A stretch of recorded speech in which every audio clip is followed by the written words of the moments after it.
আমি পরিচালককে বলেছিলাম যে এই ছবি অবশ্যই অবশ্যই সুপারহিট হবেই।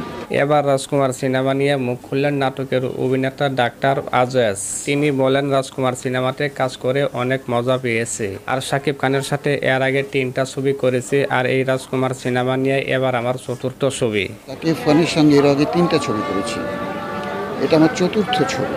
সম্প্রতি সাংবাদিকের ইন্টারভিউ তিনি বলেন, শাকিবকে আমার প্রথম থেকেই ভালো লাগতো। যখন শাকিব খান আজকে এই জায়গায় না, তখনও শাকিব খানকে আমার অনেক ভালো লাগতো, এবং তার অভিনয়, নাচের দৃশ্য, ফাইটিং এর দৃশ্যগুলি আমার অনেক ভালো লাগতো। নাচের দৃশ্য, তার ফাইটিং এর দৃশ্য, এগুলো আমার খুব ভালো লাগতো। তিনি আরো বলেন, আমি আগে থেকেই কিন্তু শাকিব খানকে অনেক পছন্দ করতাম। শাকিব খানের ভক্ত ছিলাম যখন শাকিব খান আজকে এত বড় জায়গায় আসে নাই। শাকিব খান আজকে এত বড় জায়গায় আসে নাই যখন, তখনও আমার অনেক ভালো লাগতো, এবং তার সঙ্গে আরো 3টা ছবি করেছি। তখন থেকে তার একটা ভালো লাগা তার সঙ্গে আমার, এবং একসঙ্গে কাজ করার অভিজ্ঞতা অনেক সুন্দর। করার অভিজ্ঞতা অনেক সুন্দর, অনেক সুন্দর।